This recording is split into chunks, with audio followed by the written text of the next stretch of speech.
All right. Chapter 56, Family Relationships, Mother.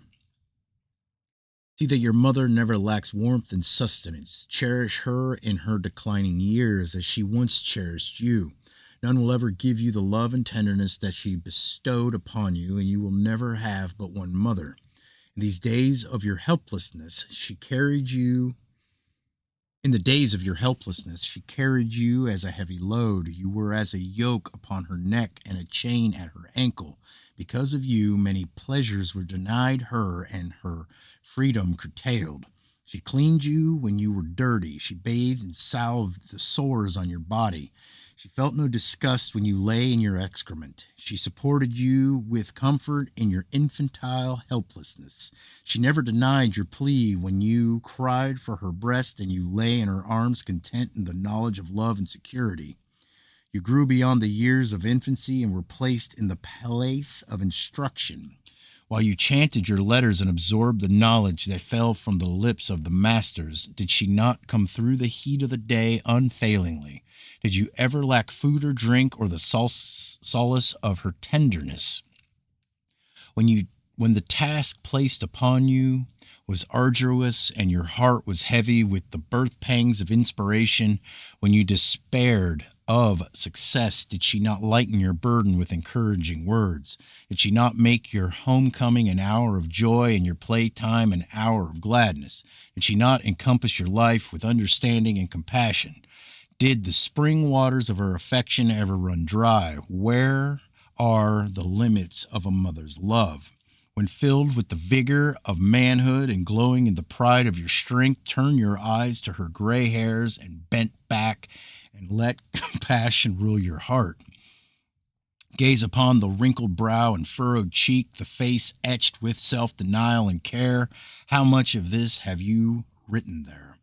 The joy she found in you was the joy of self-sacrifice. Her gladness was in self-denial. The pleasures of which she was deprived contributed to yours. For you, she sacrificed the woman's joy in fine linen. The mantle she should have worn was your swaddling cloth. The delights of the table were abandoned, and she ate plain food that you should eat better. She took from her enjoyment that more might be added unto you.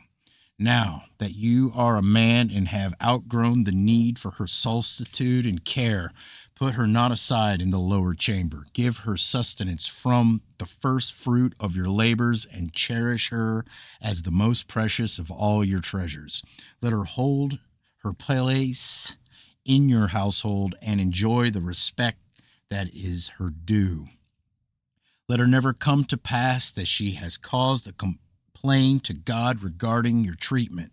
His ear will incline towards the outpourings of her sorrowful heart, and her heart will be hardened towards you.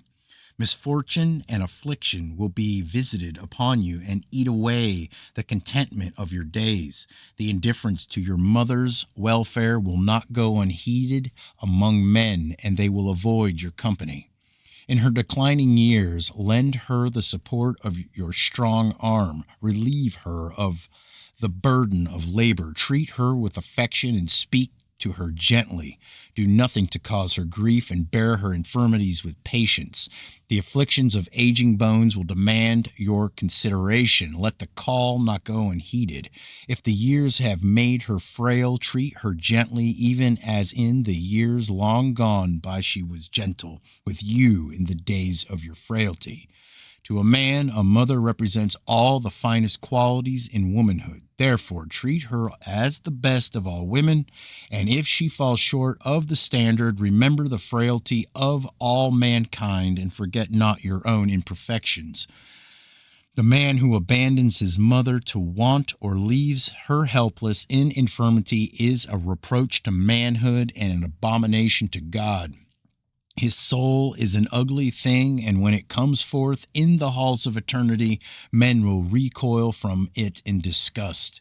Respect your father and love your mother, that your days may be endowed with contentment and joy. He who withholds love and affection from his mother will never be loved and never deserves to be loved.